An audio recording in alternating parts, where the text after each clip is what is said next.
أو كيف السبيل. Humanity sets the agenda.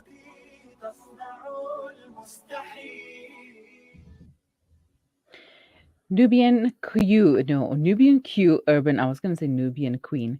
NubianQ Urban Boutique Farms is an organic agribusiness founded by Sue Granger, an avid gardener with a keen interest in global warming, climate change, as well as compassion for assisting Mother Nature to heal or cope with the strain she is in at the moment. To tell us more about NubianQ and how to grow your own food, and the importance of this is the founder, Susan Granger, or Sue. Good morning, Sue. Hi, how are you? I'm good, thanks. And yourself? I'm good, Mariam. Thank you for having me. It's a pleasure. Thank you for joining me. Talk to us about NubianQ Urban Boutique Farms. How did it come about? What is it and how did it come about? So, NubianQ Urban Boutique Urban Farms was not always a farm. It started as a little patch. Unfortunately, it didn't start at a happy place. So I lost a brother and in a car crash, and my life just spiraled out of control health-wise. He was very close to me. I partly raised him as my son. So I struggled. I went to the doctor one day, and then the doctor said to me, the way your blood pressure is so high and the way your cholesterol is so high, you might just go to bed today and you might not wake up. So after that, I realized that my health was going down the drain, and I kept thinking of how I could heal myself. And I just kept having like this thoughts of plant something. I had never planted anything in my life. And I went and I bought a pomegranate tree. And I was like, you know what? I'm going to plant this pomegranate tree in honor of my little brother. So I did. And that year, it was a cutting. So that year, the pomegranate tree produced this big, juicy pomegranates. And my interest got to me, and I started reading about growing, and I was very clear from the beginning that I wanted to grow in a conscious way.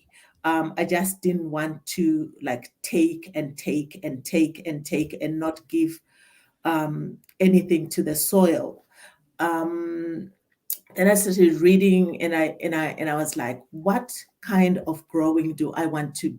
What kind of a grower do I want to be? Do I want to be just a consumer that just doesn't care where their food comes from, and they can just consume and don't care?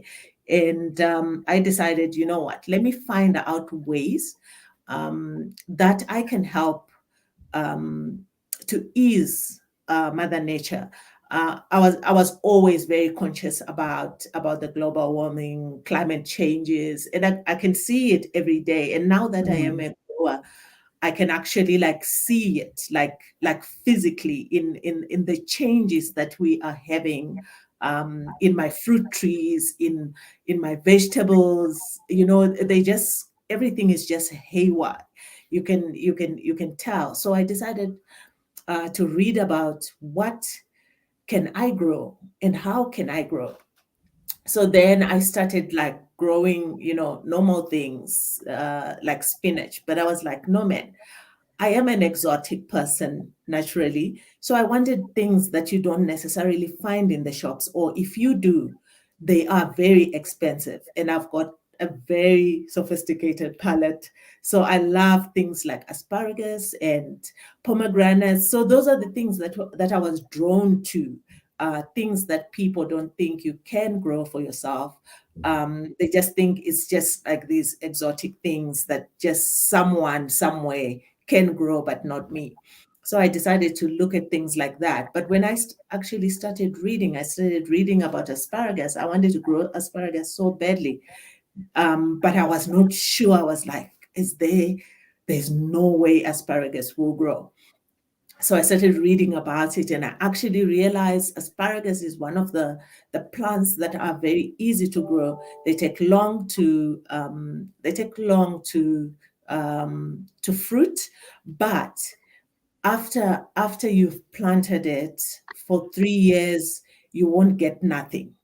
But then after that, you can have an asparagus plant for 35 years. Basically, that's someone's whole life, you know. And I decided, let me look at that and see what this kind of planting is called.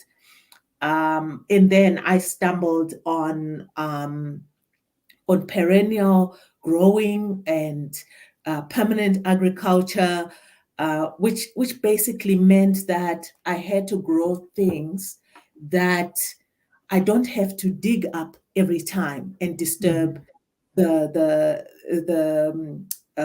organisms underneath, because the worms and the bugs are for me, that they are the epitome of how I grow, because they help me um, to give nutrients to the soil that I use, because I don't use fertilizers, I don't use pesticides. I use things like leaves, natural things. I use natural things that we actually eat. So things like leaves and grass that grows in my yard, we keep that with all our might, because that is our gold. That makes the manure that we use for our garden.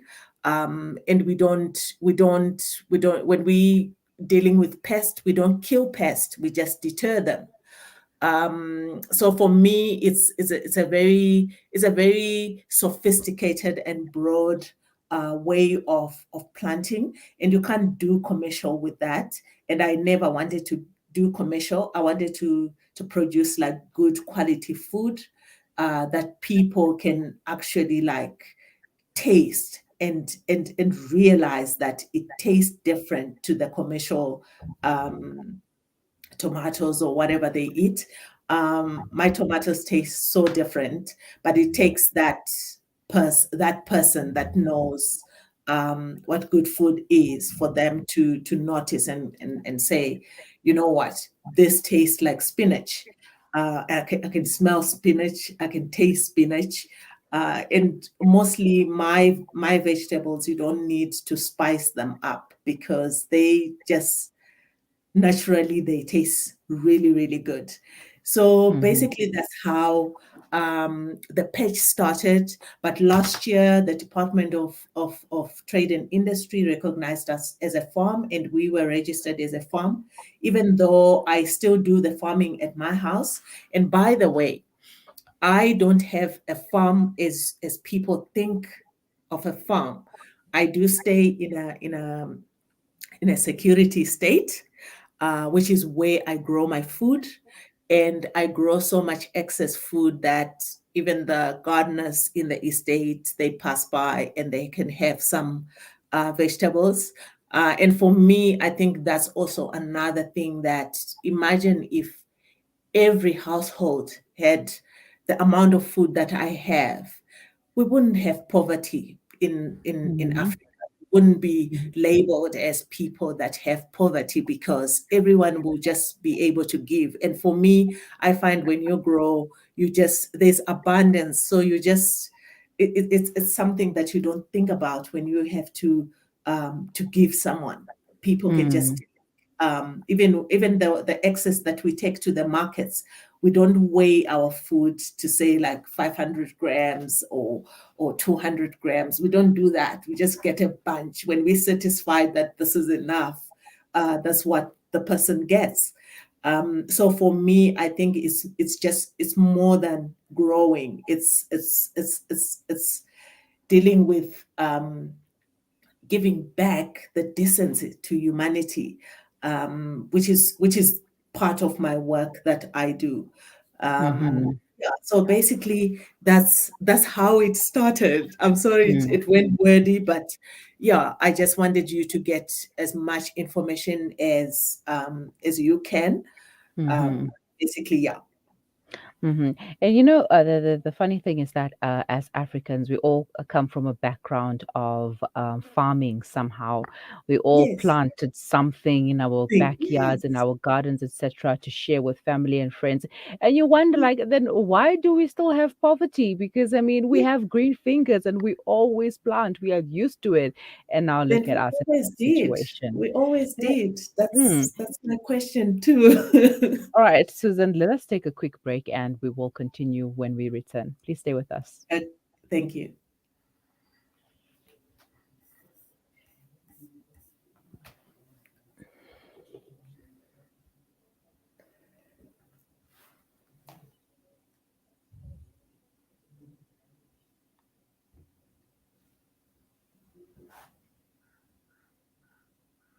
There's no smell that takes me back to the comfort of my childhood than the smell of black seed oil being applied by my nanny.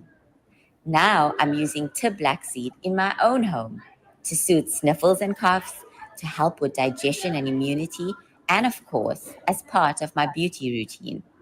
After all these years, I've come to appreciate the wisdom in finding comfort and shifa in trusted treatments like tib black seed. You can find Tib Black Seed at all leading pharmacies or find out more at blackseed.co.za. Whoever fasts Ashura, it is as if he has fasted the entire year. And whoever gives charity this day, it is like the charity of an entire year. Donate from only 500 Rand this month of Muharram to any of our campaigns and reap the rewards. Visit our website at www.pennyappeal.org.za to do a quick and easy donation, or visit the site for more information on our Thirst Relief, Orphan Kind, Hifts Orphan, Feed Our World, and the Mosque Project. Penny Appeal. Small change, big difference. Shimmer, sparkle, captivate. Nothing less than a masterpiece. Droplets of gold inspires precious design. Platinum bursts with intricate freshness. And every pure diamond becomes more than just a girl's best friend. Voda Gold Gem Jewelers, where timeless dreams become a reality. Come to us. We tailor-make designer gold, platinum, and diamond jewelry. Trade in or remodel your old gold. Clad yourself with classy name-branded watches. We offer insurance valuation and free zakat calculation. Visit us at 534 Ridge Road, Overport, or call 031 208 9142. Voda Gold Gem Jewelers, manufacturers of fine gold and diamond jewelry. Breaking stereotypes, moving boundaries, joining hands. Salam Media. لا تقل لوحدي أو كيف السبيل Humanity sets the agenda. تصنع المستحيل. It is 11:21. You are listening to the Mid-Morning Talk on Salam Media, and we are talking about the importance of growing your own organic foods to maintain a good health with Susan Granger, the founder of the NubianQ Urban Patch. Susan, thank you for staying on the line. Now, being an avid supporter of organic foods produced by your own hands, what are the key health benefits of this practice? I think when you grow organically like I do, I know exactly what is in my food. And as I said earlier, that when you grow organically, it's like your soul gets into it, and you also have because you're not commercial, you get to choose like what it is that you wanna grow. And for me, that choice was, what do I love to eat? What benefits do they give me? You know, and herbs are the biggest part of my life, because our patch actually specializes in growing food that is medicine. And when you talk medicine in food, people, I think, and when you go to herbs, people always think you're now talking about digging up tree roots and all that. But the herbs that we buy from the shops, all the herbs, basil, coriander, oregano, all those are medicine. And what people don't know is that you can't only eat basil in your mince with your spaghetti bolognese or pastas or whatever. For me, I find like if you ingest herbs in every food that you eat, people have put, I always ask, like, who came up with that? Who said I must eat my basil in pastas only? Why can't I put it in anything else that I want to put it in? Because that's how herbs work as a medicine. You have to eat as much as you can, as often as you can, for it to be your medicine. I am a testimony of that. I drink herbs. I make herbal teas. I even created a herbal tea after I lost Alex in last year in June to COVID. I created a tea that that you can drink, especially if you've had COVID, and it strengthens your lungs. And basically, it's all the herbs, nasturtium flowers, some oregano, which is a biggest part. Oregano by itself, if you drink it as a tea, it strengthens your lungs. But I added it into a tea to make it very flavorful. We've got some lemon balm in there. We've got some mint. We've got orange peels. All these things, all these herbs are packed with vitamin C, which your lungs need to heal. So for me, I think I've got probably in my garden, I probably have maybe 40 or 50 herbs that you buy from the shops, from turmeric to ginger to mint to all types of mints. I've got varieties of mints that you can drink every day, and they taste really good, fresh or dried. So for me, I think if we concentrated on treating our food as our medicine, this world will be a better place. I've never caught COVID, even though I've stayed with Alex in the same room 3 days until he passed away, and I even picked him up to take him to the hospital. I never caught COVID because I have been drinking herbs for maybe 5-6 years now. So my body is just used. I don't get sick. I don't struggle with anything. so when I was looking at people saying when COVID came, and they were saying like, your health is your wealth, and there's no better way to put it except that, because you can have millions of dollars or runs in your account, but you can still pass if you are not healthy. And COVID, I think, showed us that, showed many people. So yeah, for me, growing my own vegetables and my own herbs is a top priority. I've taught my kids now, they know like what goes where and what heals what, you know. And I think it's a very, very important lesson for each household to know, at least, if I can drink this as a tea, this is what it does. You know, simple knowledges are so, so important. And I think our grandmothers, our forefathers used this method before there was tablets. How did they survive? So for me, I always go there. To try and teach people like, how does because my growing method is also like in the forest. Who waters the plants in the forest? So if we can learn to grow plants that don't need us to water them, we wouldn't have water crisis. We would just treat our plants as if they were in the forest. When springtime comes, the leaves must fall, and those leaves turn into manure, and you have fruit again. You know, so it's such a simplified method that I think was created for us and put there. All we have to do is just go, and practice it. If you just think the forest, who waters in the forest? Who gives the plant food in the forest? Nobody. It naturally happens. So if you learn to grow naturally, it will work exactly the same way. Therefore, you don't need fertilizers, you don't need pesticides that give a lot of people side effects. And we might buy things from the shops like vegetables and we think they are healthy. Not all of them are healthy.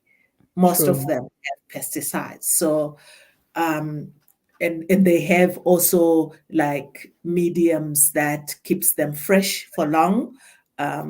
Because if you go to the shops, everything is always fresh. If you go today and tomorrow, everything is always fresh. Don't you ask yourself like how? Something that's taken off their main plant should wilt. That's the natural way um, of the vegetable or the food that we eat. So if that natural way is taken away, you ask yourself, what else is being used to keep it natural when it's not natural? Mm. Mm. So Yeah, for so me, true. yes. So for And me, yeah. Sorry about that. all right, complete your sense for you. No, I was just saying for me um that's the reason why I grow. That's the reason why I grow, to know where Mm. my food comes from and to study it. I've been studying food, and I realize, and I keep every single time I keep asking myself, what have I been eating all along? And I don't want to spook people, but I think when you get into a space where you start realizing a lot of things are wrong, that's why we have these lifestyle diseases. Where do they come from? You know? So, yeah. Mm. Yeah, and then earlier on when you mentioned about COVID-19, I think COVID-19 really took us back to our roots, where Yes. we had to go back to eating the garlics and the gingers and steaming, Yes. etc. That is actually what we used to do back in the days, like before the tablets and pharmaceuticals came about. We Yeah. were doing the natural thing, and now, like you mentioned, basil is not just for pasta. It's or coriander is not just for sprinkling on a dish to make it look pretty. Yeah. These are ingredients, and they actually taste very, very delicious in food. If people have not tried a basil pesto before, basil pesto is delicious. Exactly. Yeah. And there's just so much that you can do with herbs. And I love herbs as well, and I love herb farming. I think I should chat to you on the side to give me ideas about this, because we don't have time on our side right now. But quickly, what advice can you give to our audience, and where can they find Nubian Q Urban Patch? So the only advice I can give is, if you want to learn, I'm here. It is my passion, and if it was up to me, I'll have each household at least have a patch of something. I'm not saying go, kamikaze and guns blazing to grow. Start small, and growing is so addictive. It's addictive. There's something about touching the soil that changes your soul. Like how they say, from the soil to your soul. It is Mm, exactly that. Like, I feel, everyone asked me, oh, so you got so beautiful nails and you do gardening, and I was like, yeah, and I hardly wear gloves because they just disturb me. I want to touch the soil, and it feels really, really good. And the one advice I would give, it's just start. It doesn't matter in a pot, start something, and watching that thing grow gives you so much confidence. And I think growing, you need to build the confidence, because most people that I speak to when I do gardens when I set up their garden, their food gardens, they like, so I'm so scared of this dying. And I'm like, it's a plant, it's gonna die. You know, one of your plants is gonna die, and that is a given. It's nothing you did wrong. But just start planting something maybe that you love. Mint is so easy to grow. Like, people don't know that mint is just like a wild plant that does not need you, basically. Doesn't need a human to tend to it. All you have to do is probably trim it and cut it and use it. And I keep telling people, like, people have this thing of saying, no, does this grow in Joburg? And I say, yes, everything grows. So my advice is start. And for Nubian Queen for Nubian Queen Urban Patch or Urban Farm, you can find us. We are on Instagram, we are on Facebook, and I'm also available. You can send me a message personally, and I can teach you how to grow. And thank you so much. All right. Thank you so much for your time, Susan, and for teaching us about the Urban Patch, or rather Nubian Q Urban Patch. Good luck with your future endeavors and have a wonderful day. Thank you so much. Thank you. That was Susan Granger, the founder of the Nubian Q Urban Patch, or Urban Boutique Farms. And you can find them on social media should you require any advice and tips on how to start your own little garden patch at home. You are listening to the Mid Morning Talk on Salam Media. We will be right back.